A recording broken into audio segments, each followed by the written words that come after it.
Right. So, welcome everyone, and thank you for joining us today. I'm Dr. Sarah Daglis, the clinical consultant with Research Nutritionals, and I'm pleased to have Brendan Vermeire join us today for a discussion on mitochondrial function as it relates to mental health, which is an increasingly recognized and clinically relevant topic.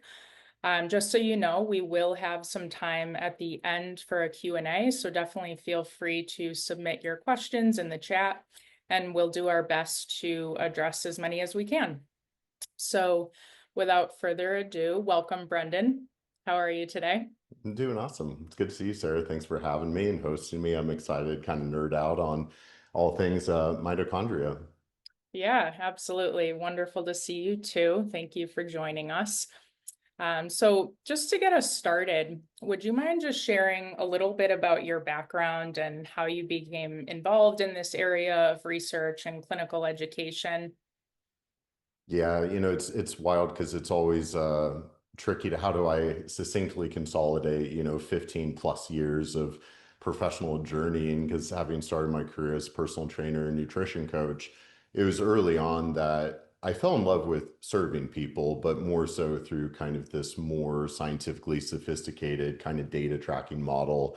Because I found even in the beginning of my career, I was much more interested in like the inner metabolic physiology and biochemistry more so than just, teaching somebody how to squat or do a deadlift or trying to teach them healthy nutritional habits. So I really dove into like the nutritional biochemistry and became a metabolic technician, which I'm sure we'll talk about a little bit in relation to mitochondria. But that sort of metabolic medicine, if you will, background, I think has served me well because now when we look at the functional medicine space and longevity medicine, it's all about muscle as medicine, lifestyle as medicine, food as medicine. So it's kind of cool to see the just original health coaching principles that started my career now really starting to be embraced as, evidence-based interventions that we should be all really applying in clinical practice. And certainly with having gone through a lot of my own mental health struggles in my early 20s, that's what really got me more passionate about, well, how do I take this,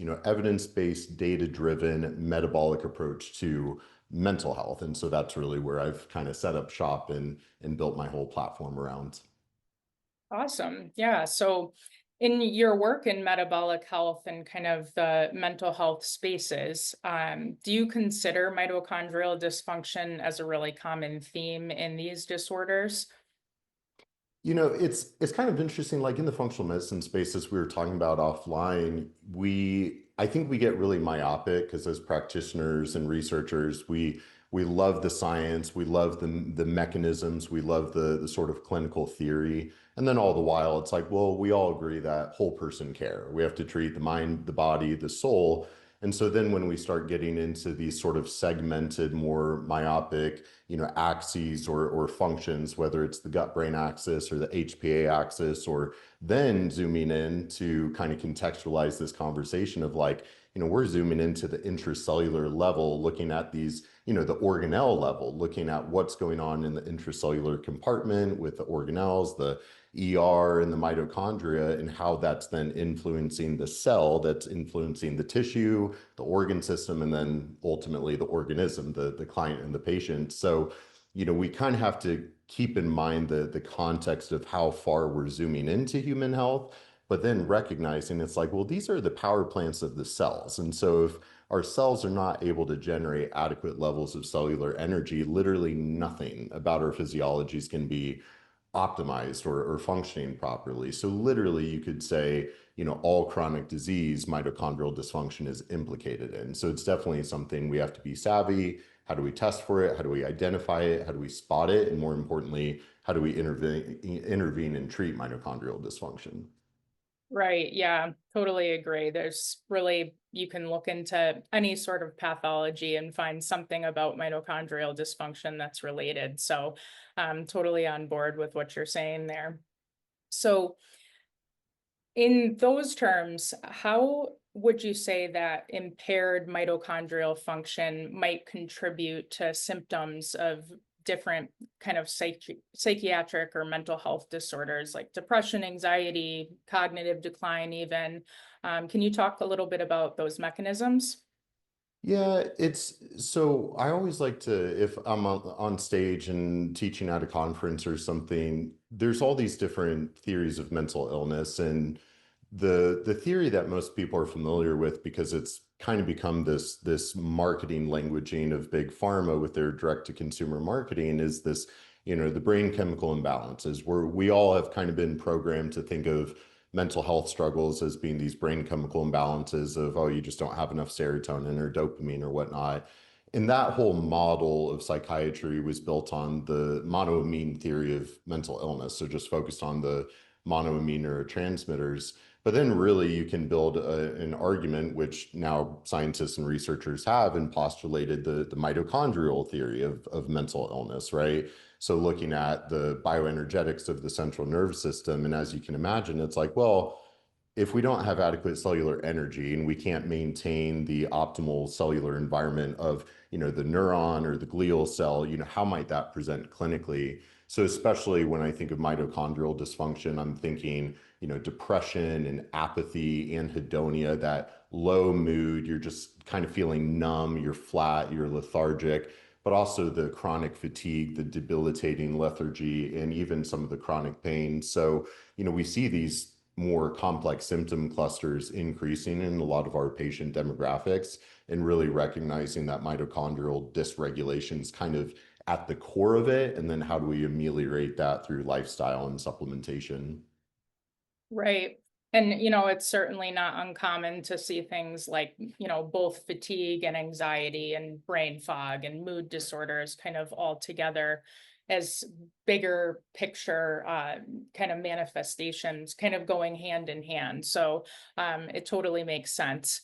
So we also know kind of that the brain is the most energy demanding organ in the body. So, sometimes it is easy to forget that neuronal signaling relies so heavily on ATP. So, as you were saying, the original theories, there's so much more to that. So in terms of kind of how mitochondria regulate neuroinflammation and kind of brain function. Um, can you talk a little bit more about how that ties into mental health conditions and the role of mitochondria in that?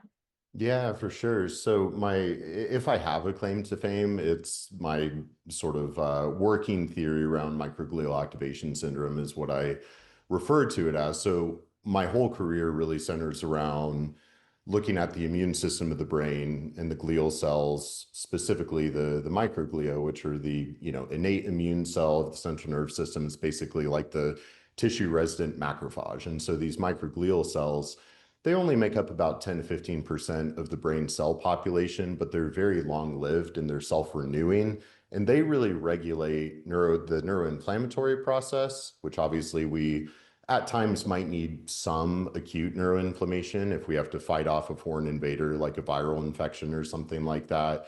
But of course, then if we have this chronic, dysregulated, excessive microglial activation and polarization to their more pro-inflammatory cytotoxic phenotype, essentially we could succinctly say that neurodegeneration equals chronic neuroinflammation. And so then with the mitochondrial component, of course, all these glial cells are going to contain hundreds or even thousands of mitochondria to be able to facilitate neuroplasticity, to facilitate neuroinflammatory processes. So if these glial cells and the neurons have mitochondrial dysfunction, it creates this essentially oxidative and pro-inflammatory environment in the central nervous system.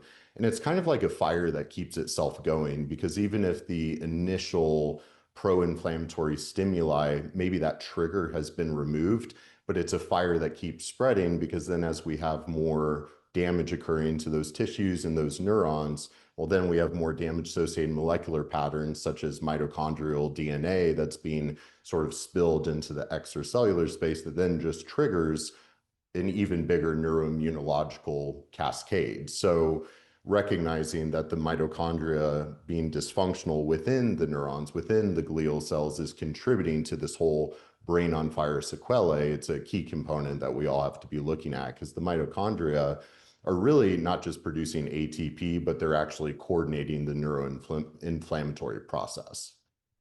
Right. Yeah. I always kind of call it a vicious cycle because the very things that kind of cause mitochondrial dysfunction, which, simply is inflammation and oxidative stress, Yeah. so many things can contribute to that.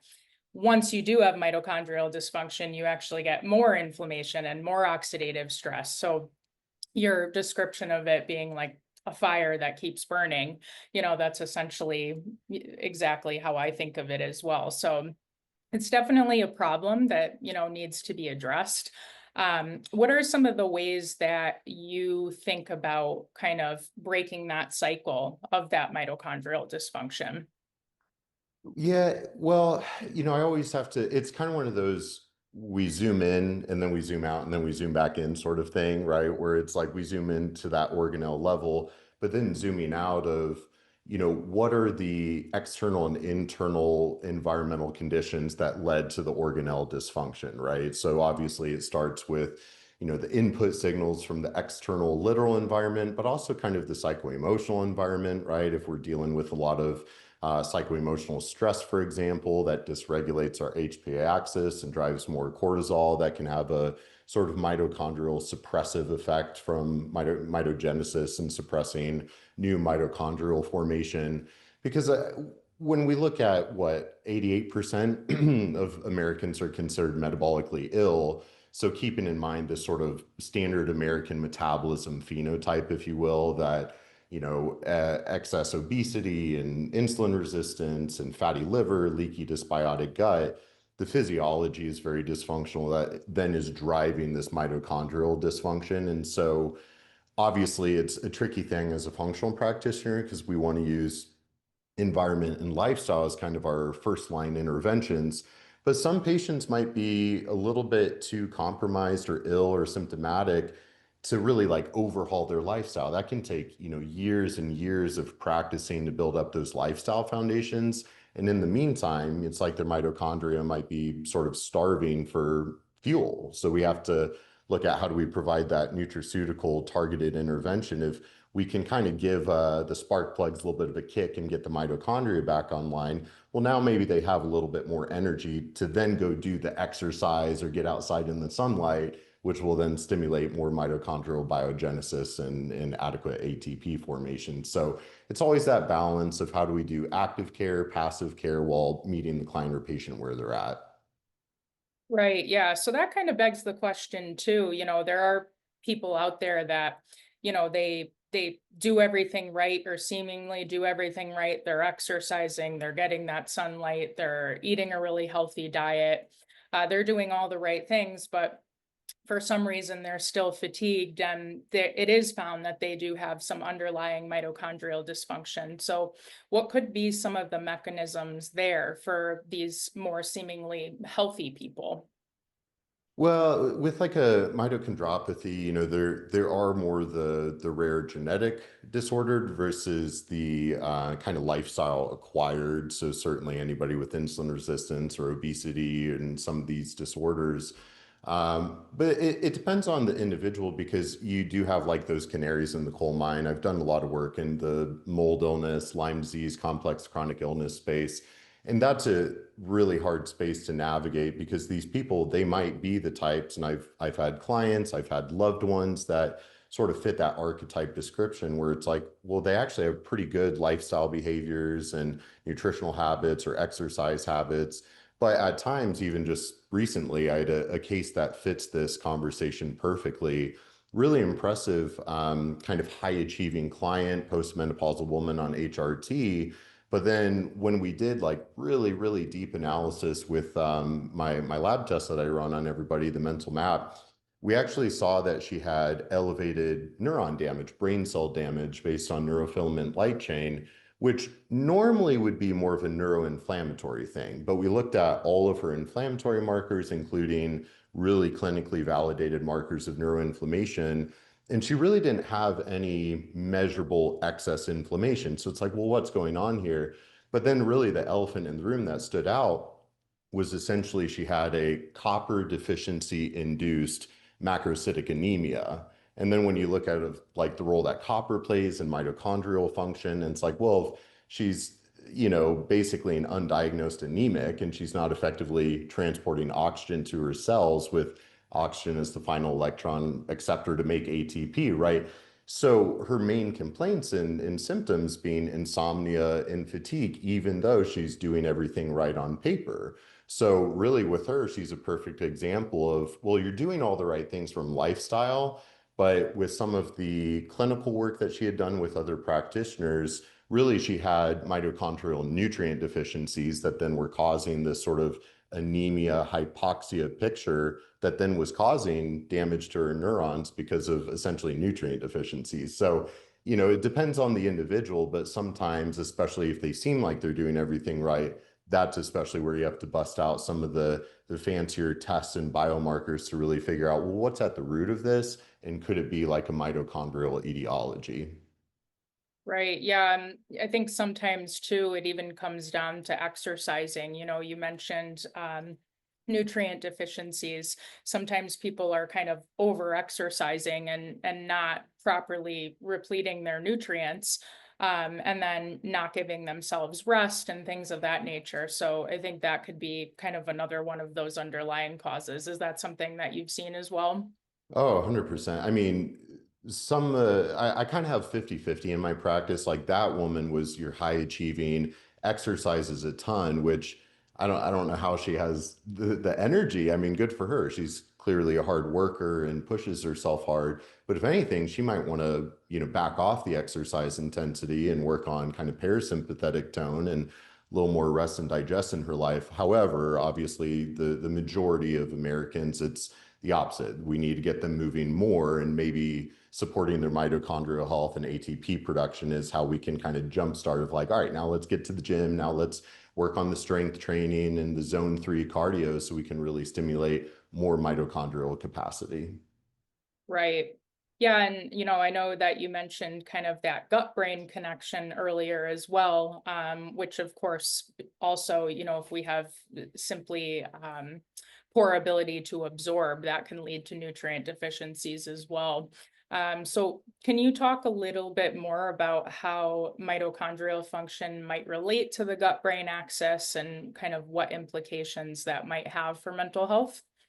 Well, I really like how you pose that. I mean, even obviously, if there's a digestive disorder, intestinal dysbiosis, and hyperpermeability, I mean, I think most of us in the industry are kind of the mindset that the gut health is ground zero for pretty much everything. And I agree with that logic in a lot of ways, because to your point, if we're not effectively digesting, absorbing, assimilating those nutrients to then feed our cells and feed our organelles, nothing's going to effectively happen there. And I'm super excited to be speaking for you guys at IMMH about exactly that topic of the gut-brain axis and mitochondria.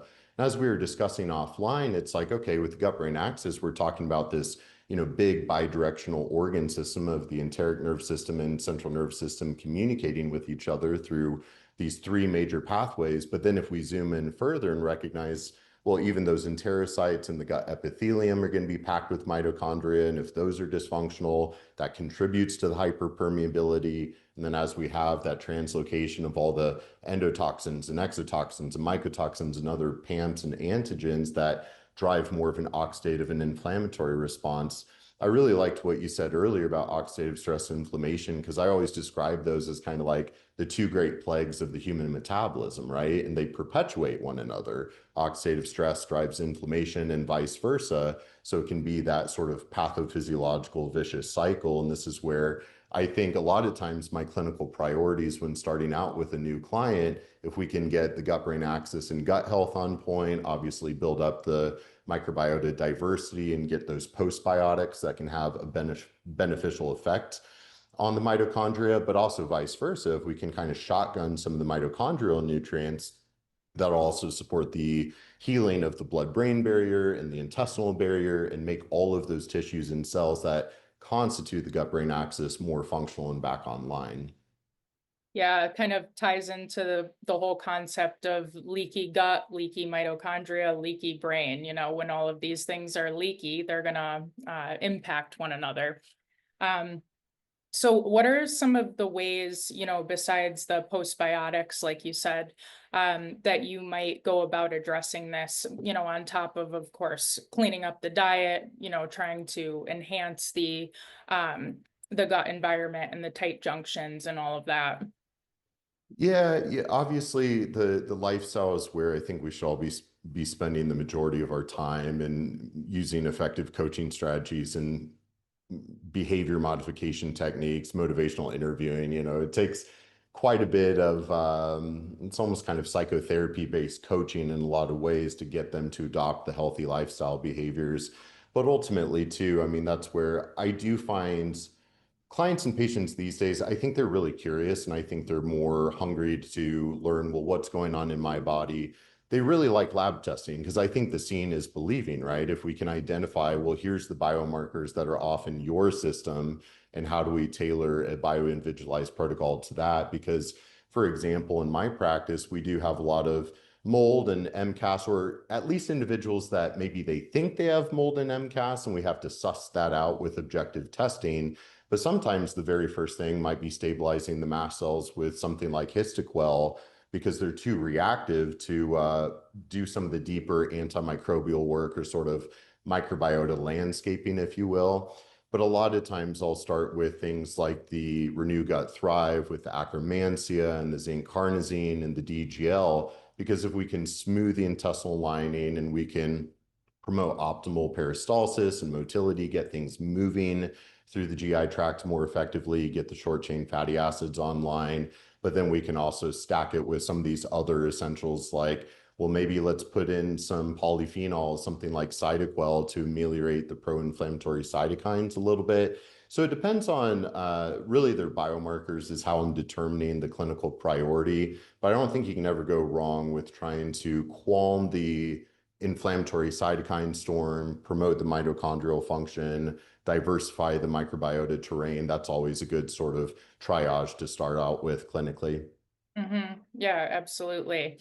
All these things are so interconnected that I think, everything that you mentioned works so well together. So what would be some of the biomarkers that you might focus on in different situations to assess mitochondrial function and kind of underlying factors in those cases? Yeah, I think that might be my favorite question just because like I find the deeper I get into my career, and we were talking about this offline a little bit, but I think a lot of clients and patients, humans, I think we're very psychologically susceptible. We're very impressionable, right? And so you imagine all these individuals that they don't feel well, they're symptomatic, they have symptom clusters across a lot of different physiological domains and organ systems. They don't know where to begin, they're information overloaded, they have this paralysis by analysis. And a lot of times they're kind of distrusting too. A lot of them have lost trust in conventional healthcare. And a lot of the clients that come to see me, they've kind of lost trust in functional too, because they've been through a lot of different functional practitioners. And so I get more and more passionate as I age with objectivity, right? Because a lot of clients and patients, they might be experiencing this self-limiting narrative and they have this belief system that might be working against them. And so I love being able to use objective lab testing and biomarkers to really show them, well, here's what's going on in your body. So for example, a lot of the clients that come into my practice, they think they have neuroinflammation because that's kind of what my whole platform talks about and talking, about the microglial cells.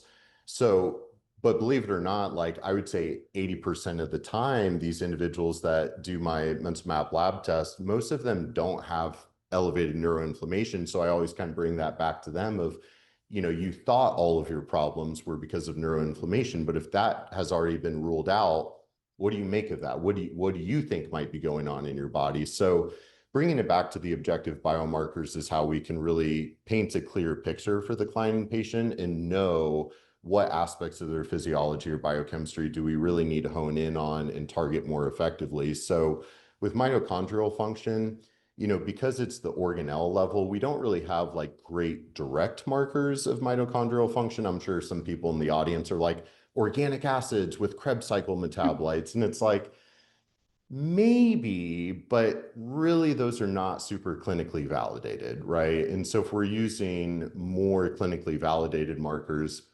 There's a lot of great clues we can get from basic blood chemistry, things like an elevated C-reactive protein showing inflammation, or low levels of glutathione in the blood would be a great indicator of just redox imbalance and excess oxidative stress, or an elevated GGT, or one of my favorite, it's not a blood biomarker, but I think you could think of it as like a functional biomarker with and this was what I was alluding to earlier with the metabolic technician, was doing a resting metabolic rate assessment and then a maximum VO2 assessment, because essentially there, we can use a gas exchange monitor and measure the oxygen they're breathing in and the CO2 they're breathing out, and either have them running on a treadmill to see under the stress of exercise, what's the maximum volume of oxygen we can get your body consuming before you give up and you're too tired to continue the test. Or we can replicate that same scenario and have them laying just supine in a chair. But essentially, we're taking their gas exchange data to calculate their resting metabolic rate of how many calories would they burn sedentary at rest all day, or what's the maximum volume of oxygen we can get them utilizing in exercise. And really, from a mitochondrial perspective, it's like, well, what do mitochondria do? They essentially pump electrons to make ATP and use oxygen as that final electron acceptor. So if we want to sort of quantify your total body's mitochondrial oxygen consumption capability, I think the max VO2 test and RMR would be the best. But any biomarkers of inflammation and oxidative stress, I think you can use to then infer the likelihood of mitochondrial dysfunction. So kind of a long answer there, but. Right, yeah. So in terms of like CRP, for example, which is a fairly non-specific marker, what type of symptoms might you look for that would prompt further testing, where that CRP would guide you in a different direction? Because of course we know CRP could kind of be related to a lot of different things. So what's kind of some of the things that you've seen? Yeah, I mean, good old-fashioned CRP, like it's a great one, right? It's tried, it's true, it's the best studied and most widely utilized inflammatory marker, but very non-specific. It's very interleukin 6 dependent, not exclusive, but heavily interleukin 6 influence. But it's like, well, what if they have some sort of, inflammatory pathway activated that's not IL-6, right? What if it's TNF alpha or interleukin 1 beta or interferon gamma? So I will say, I think currently my favorite systemic inflammatory marker is glyc-A. I find it's just a really broad systemic inflammatory marker that will capture systemic inflammation well. But then, of course, we can test different markers for different compartments, right? If we want to test for GI inflammation, the lactoferrin and the lysozyme and calprotectin, or neuroinflammation, we can use glial fibrillary acidic protein and neurofilament light chain and S100B, or then like galectin-3 is kind of a cool marker, or things like neopterin and procalcitonin that would indicate, is this more of a viral infection, like an intracellular thing? Is it more of like a sepsis and metabolic endotoxemia? So there's a lot of cool immunological and inflammatory markers that we can use to further contextualize, like, well, where's the inflammation really coming from? Is it more like pathogen originated? Is this just more metabolic dysfunction because insulin resistance and fatty liver, or maybe a little bit of all the above potentially? Right.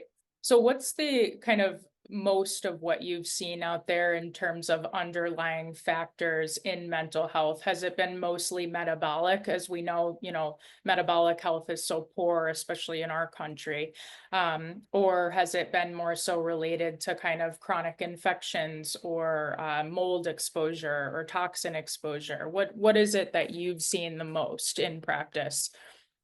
Yeah, what's kind of it gets really trippy for me, to be honest, because it's like I feel like I have a good perspective on, the market and market trends and what people are interested, what people are talking about. But then what I get coming to my practice, I would say the demographic that comes to our practice is probably not the best reflection of the general American public, So when we think about, like, okay, 335 million people in America with 88% of them metabolically ill, okay, based on those statistics, I would think that, okay, for the majority of Americans, it's probably more metabolic induced. It's more of a lifestyle equation. Now, certainly, do I think the increasingly toxic environment is doing anybody any good? No. The heavy metals and the glyphosate and the EMFs and the microplastics, that toxic burden is certainly contributing to the inflammatory, oxidative, sort of immunosenescence aging burden, if you will. With my practice, though, I feel like I get a lot of people that are metabolically sound, but some of them are not so much psychologically sound. We do get a lot more individuals with obsessive compulsive disorder or even bipolar is a big one. So I do think something like an easy example would be, let's say you have somebody that's type 2 diabetic, fatty liver, overweight, and they're depressed and tired. I would say that's a much more simple clinical scenario to deal with as opposed to somebody that is metabolically sound. They might be fit, they might eat well, but let's say they have untreated OCD. They're not doing ERP therapy, they're not medicated, and especially individuals that are much more anxiety prone. Unfortunately, root cause medicine and anxiety disorders don't really go well hand in hand because anxiety tends to get exacerbated by the revealing of root cause factors. So sometimes you dig up all these root cause factors and it just sets off the anxiety that then kind of impedes upon compliance and adherence to the protocol. So it can be a little bit tricky depending on, what's the diagnosis, what's the clinical presentation. But I would much rather work with somebody that's metabolically compromised and then experiencing mental health symptoms because of that rather than somebody that's metabolically sound and they really have more of a neuropsychiatric issue that isn't being treated properly. Right. Yeah, that makes sense. Well, in terms of treatment, also, like we think about SSRIs, for example, or even antipsychotics and how frequently those are prescribed to people. And, while they can be super helpful, they also actually damage our mitochondria.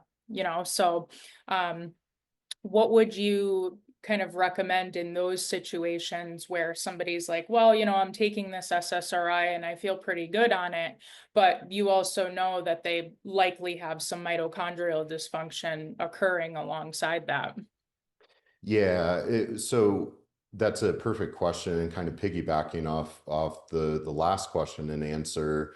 So thinking about a hypothetical, and I'm thinking of a few literal clients in my head, but I'll make it hypothetical of, an individual that's metabolically sound and using the OCD as an example, which we're releasing the OCD ebook. So it's a huge need that I've learned a lot more about. And even looking at OCD as one example condition and phenotype, SSRIs are the first line treatment for OCD. And I do find even with all the functional support, even with psychotherapy and exposure response prevention therapy, which is the gold standard, a lot of these individuals do still need an SSRI. I know that there's a growing sort of anti-pharma sentiment and rhetoric. I get that.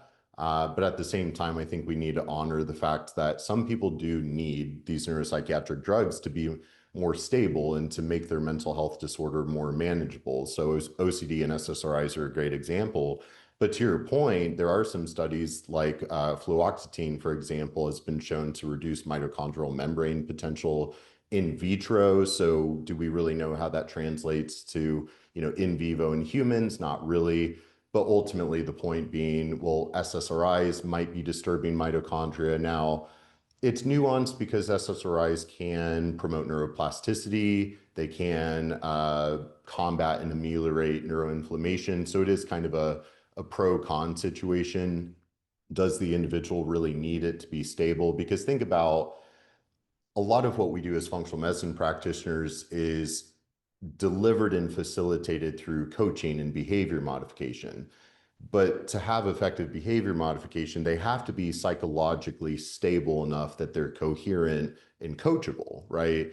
So at times they might need the SSRI or the antipsychotic to manage their symptoms, But this is what I'm so passionate about is there's always room for improvement. There's always a lot that we can do to increase functionality so that way they're not just reliant on the drugs all the time. And especially when we look at the potential of SSRIs or, the statins, imagine how many people are on SSRIs and statins that might be depleting their CoQ10 and decreasing oxidative phosphorylation. I think it's essential that, okay, especially in these polypharmacy situations, how do we support their organelles and mitochondria and gut-brain axis and everything else while they're also taking the medication? So putting it together adjunctively. Right. So, nutraceutical strategies that you could use alongside SSRIs, would you usually recommend using something like a CoQ10 and other mitochondrial supportive nutrients? Yeah, I mean, I love the ATP 360, of course, but there's really great research around. Even I think it was yesterday, the day before, I put up a post on social media about acetyl-L-carnitine, which is such an amazing nutraceutical that's in the ATP 360. And there was it's on Instagram. I don't have all the figures memorized off top of mind, but there was a meta-analysis, I think in 2018. It was like, N of like 700 some participants. And ultimately they concluded that the acetyl-L-carnitine was basically as effective as the SSRI, but with fewer side effects. So certainly, with SSRIs and statins and all these other pharmaceuticals, yeah, the CoQ10, the carnitine, the creatine, the B vitamins, PQQ, vitamin K2, NAD. I mean, the list goes on and on of all the different nutraceuticals that we can support them with. Awesome. Yeah, so definitely a lot of different areas to look at, a lot of different root cause, whether it's gut health, mast cell activation, genetics, all of these different things can be at play in some of these people. Um, so what would you say is kind of just switching gears here, thinking about just research, as you mentioned, what would you say is kind of the most exciting area of research in the mental health kind of mitochondria, gut-brain axis domain?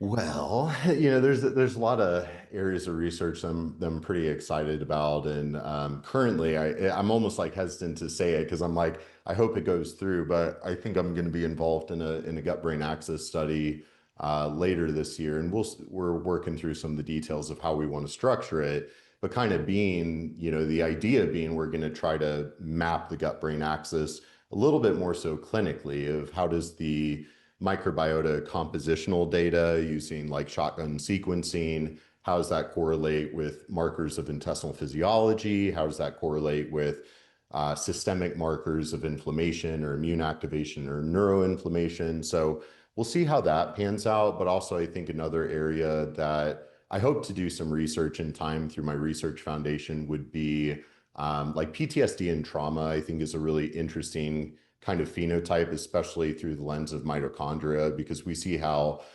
trauma is sort of this psychosomatic insult that imprints itself even on our mitochondrial DNA. We see that individuals with trauma have essentially altered methylation patterns, both in their nucleus, their nuclear DNA, as well as their mitochondrial DNA.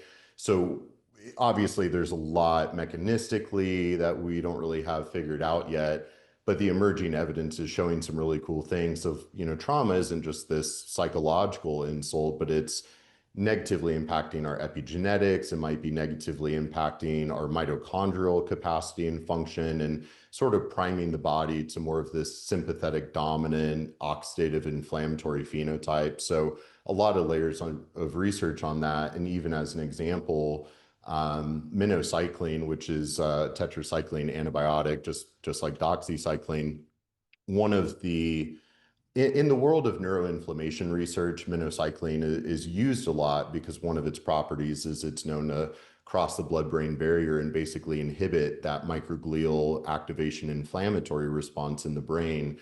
So even there's different like, rat models where they'll take the lab rats, traumatize them through different methods, which is a little sad for the rats, and then, look at their brains afterwards. Or then they might apply something like minocycline, and even there's rat models where after they traumatize the rats, now the rats are behaving in sort of socially avoidant, anxiety-prone ways, and then they'll treat the rats with something like minocycline to treat the neuroinflammation, and then the symptoms of the trauma ameliorate and go away. So it's stuff like that and lines of evidence like that that get really exciting when then we look at, well, how could we more effectively treat, PTSD in humans? So we'll see where it goes. Awesome. That's really interesting. So as you were talking about trauma too, would you say that kind of early life trauma, it probably makes this cycle all the much worse as well? Yeah, 100%.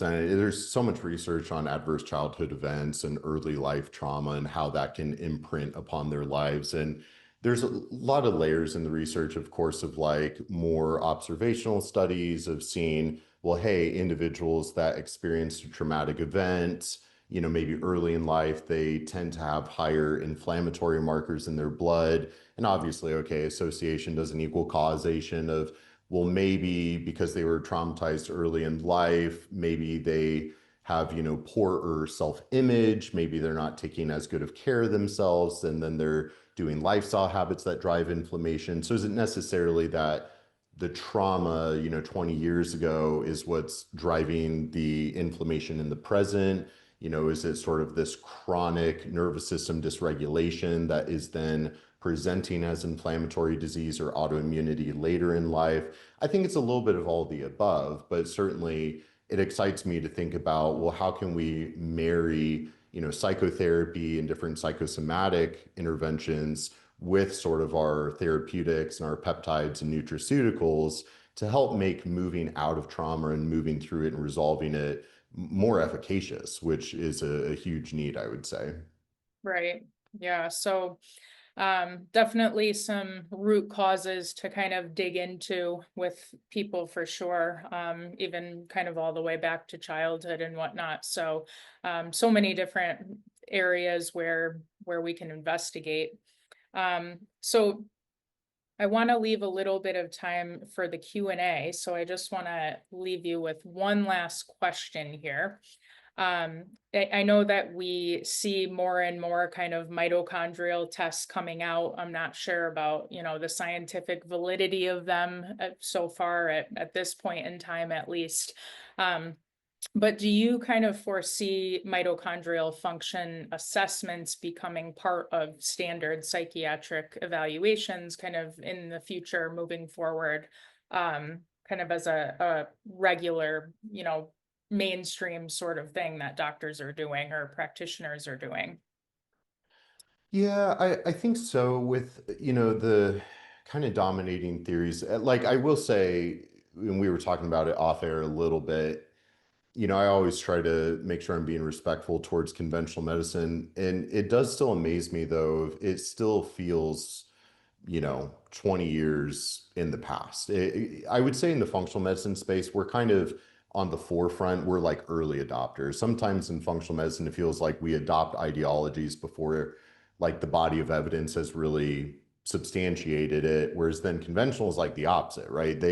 It's kind of like the body of evidence has to be so large and so irrefutable that then they will, change standard of care and policy.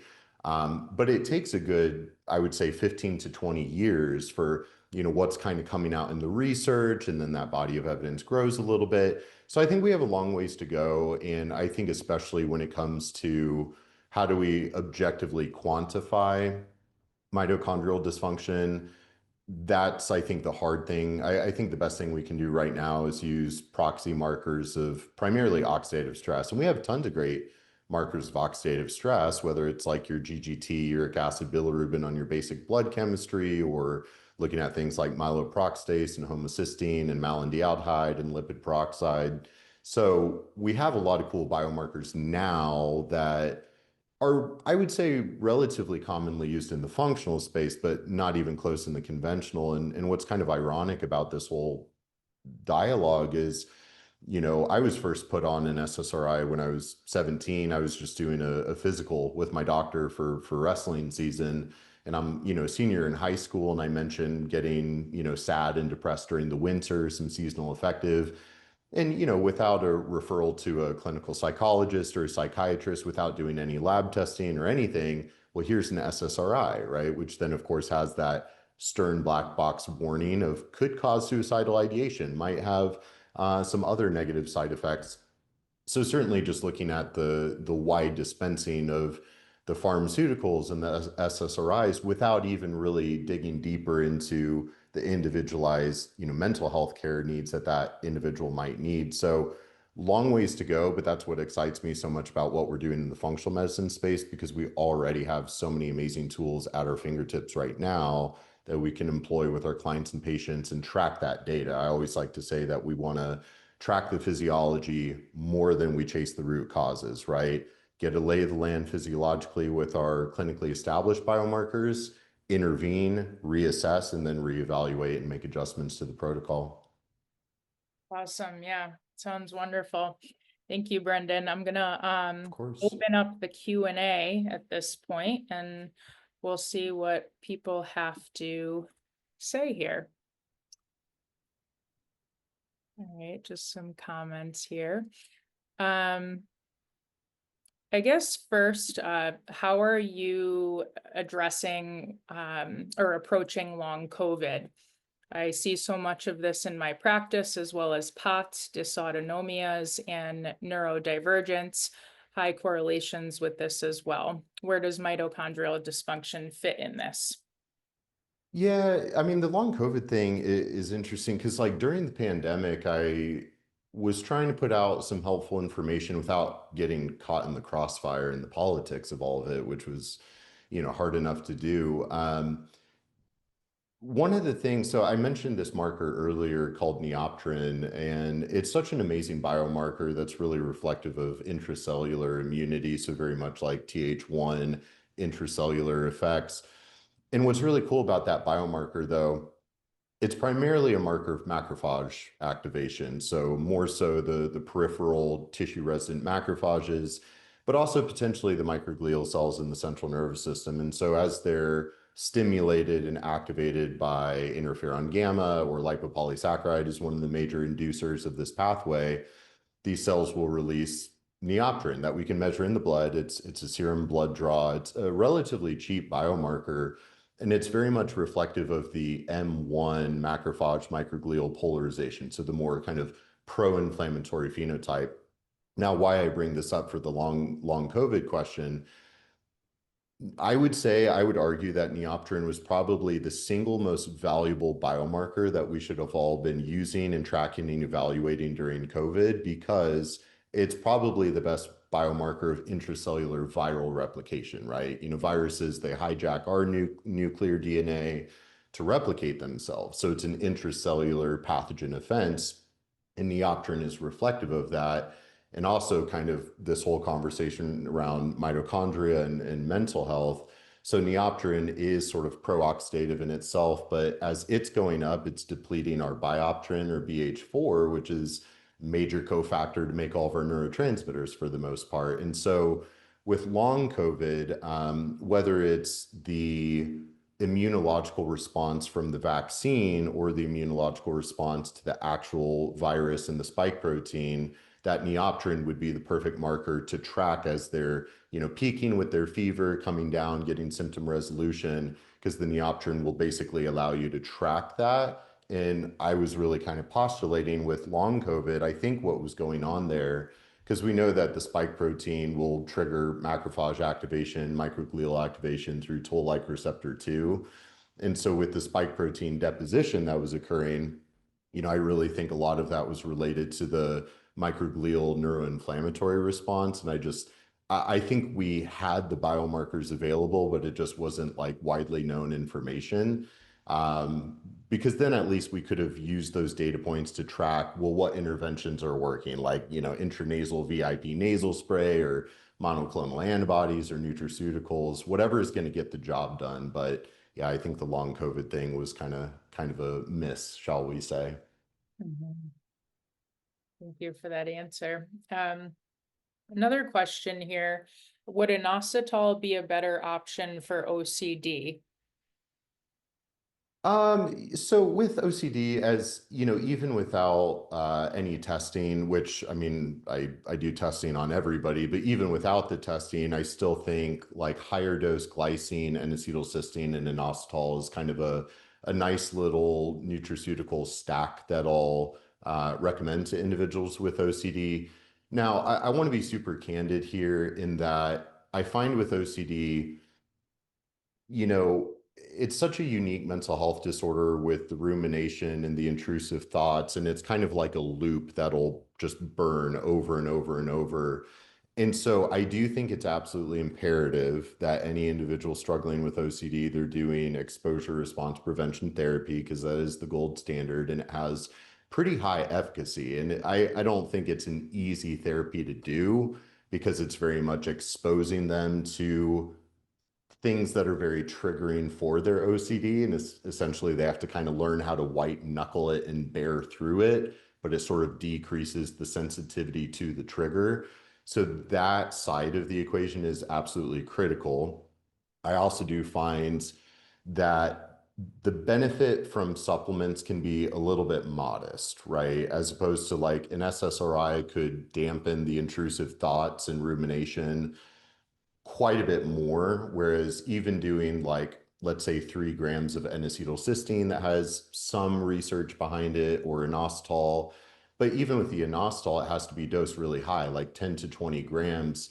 And it's still a pretty marginal benefit from a symptom resolution perspective. So kind of my point being, I think with OCD, ERP is essential. SSRIs are usually necessary, but then how do we adjunctively supplement that with, yeah, the glycine and acetylcysteine, the inositol, and a lot of other layers too, because I will say there's other factors that can make a big difference, such as hypothyroidism.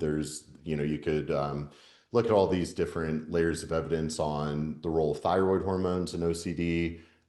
With some of my clients and loved ones, we actually saw a pretty dramatic improvement in symptoms with OCD by getting the thyroid hormones dialed in, or the other big one is progesterone and allopregnenolone. So we see that a lot with like PMDD, for example. So I think the hormone workup, the steroid hormones, the thyroid, that becomes essential as well.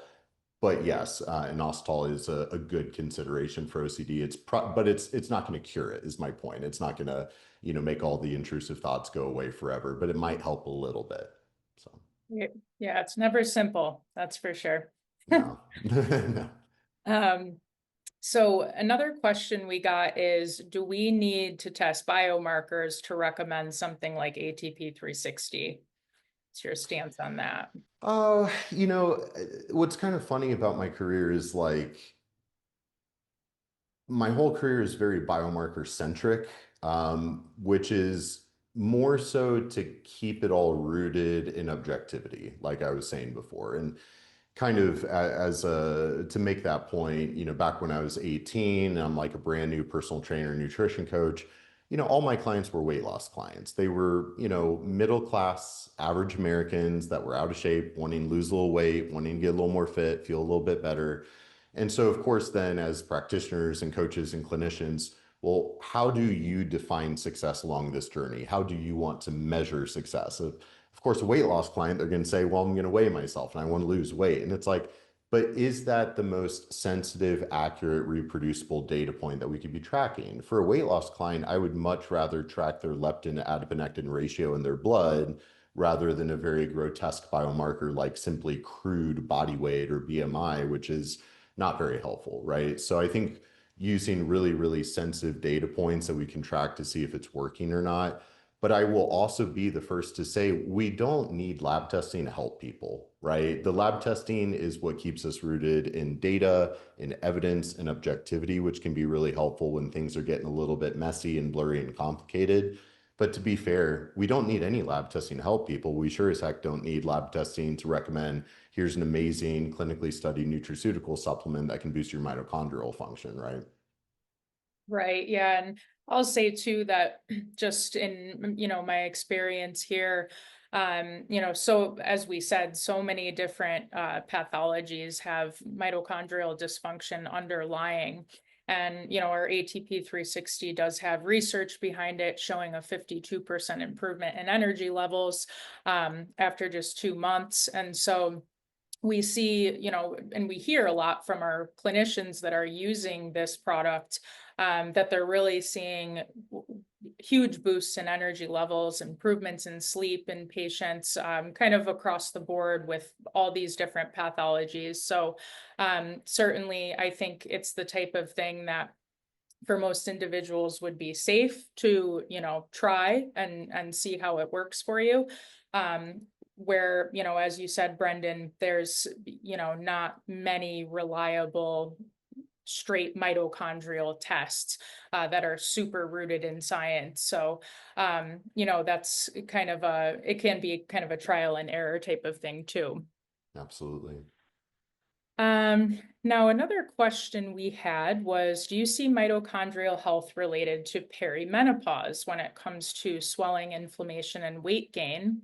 And if so, how do you test that, look for, and support that?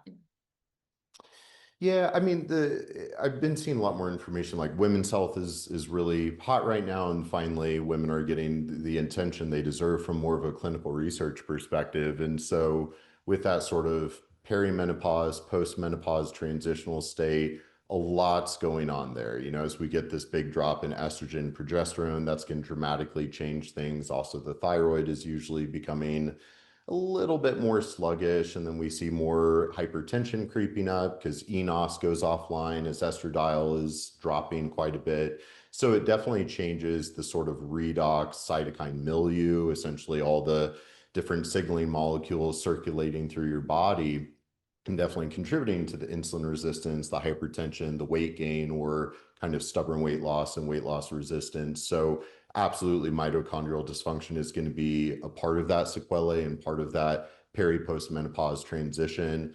And, I know these days, bioidentical hormone replacement is probably less stigmatized than ever, way more popular than ever. But at the same time, and I'm all for well done HRT, well done kind of being the key words there, because it can be just as much an art and a science of dialing in the hormone doses exogenously to be adequate to their sort of metabolic capacity to use the hormone and metabolize the hormone. So I absolutely think even with the HRT being applied, still supporting the mitochondria, obviously through lifestyle, and I can't emphasize that enough, but also the targeted nutraceuticals. Because like going back to that um, postmenopausal client that I was talking about earlier, she's already on HRT, and she's on good doses of a number of hormones, and yet she's still exhausted. She's still suffering with insomnia because of these nutrient deficiency issues driving hypoxia and mitochondrial dysfunction. So certainly, while a lot of people are reaching for, fancy peptides and hormones, let's make sure that your body and its cells and its organelles have the raw ingredients it needs to actually function properly on a cellular level. Great answer. I guess we have just a few minutes more. So another question was, what is your experience with patients with bipolar disorder? Do you see any typical underlying dysfunction? And have you had success in restoring normal brain function to the point of no longer needing medication? A little mix, like yes and no. It depends on the case. For one thing, there's Wilson's disease, which is a rare genetic disease disorder where essentially the inability to effectively utilize copper in the body. And why I bring it up is Wilson's disease often gets misdiagnosed as bipolar type 1 because it presents very similarly. And when you look at the role of copper in mitochondrial health and our red blood cell health, and also being able to metabolize our catecholamines, it can very much present as bipolar because of the neurochemical imbalances that are really being caused by something like an underlying copper deficit. So bipolar disorder is associated with different imbalances in our Krebs cycle enzymes and impaired calcium signaling. So mitochondrial dysfunction has been directly implicated in bipolar. Now, then, as far as, okay, if we support the mitochondria with different, For example, with creatine, everybody's been raging about creatine, for the past year, which is interesting, especially with my sort of bro science background. I come from the world of fitness supplementation and creatine, nitric oxide, beta alanine, protein, pre-workout formulas and all of that. And creatine's great. It's great to see that it's being embraced therapeutically. But even with bipolar, there were, I think, two separate studies, and they were smaller studies, and only maybe between the two studies, like four people with bipolar, that basically the creatine supplementation triggered a manic episode. So I contextualize that of like very, very small cohorts and only a few people within the cohort that had that response. But it's still worth noting of like, well, maybe by jacking the brain up with creatine, it could trigger a manic switch for some, but it could also lift them out of a depressive episode and a lower episode at times. So it's just tricky, but I would say bipolar, OCD, and schizophrenia are probably the harder mental health disorders to be working with, and obviously making sure that you're working with the psychiatrist that's monitoring their prescriptions, because that can make a world of difference. Because then, as you, let's say, put in like a mitochondrial nutraceutical, how could that then be altering the pharmacokinetics of the medication that they're on? So it's a little touchy, but I think anything we can do to look at how do we decrease the oxidative and inflammatory burden, how do we support the gut-brain axis, mitochondrial function, we can at least increase function and quality of life. Awesome. Thank you so much, Brendan. Very insightful answers and information you've given us today. I'm sorry we didn't get to everybody's questions, but we will do our best to answer them via email kind of after the webinar. But it was lovely speaking with you today, Brendan, and I hope everybody got some great information out of you. I know that I did. Thanks for having me, Sarah. It's wonderful to talk to you. It was fun to have a fun conversation about mitochondria, and I hope everybody enjoyed it. Yeah, awesome. Well, thank you, everybody. Have a wonderful day. Thank you.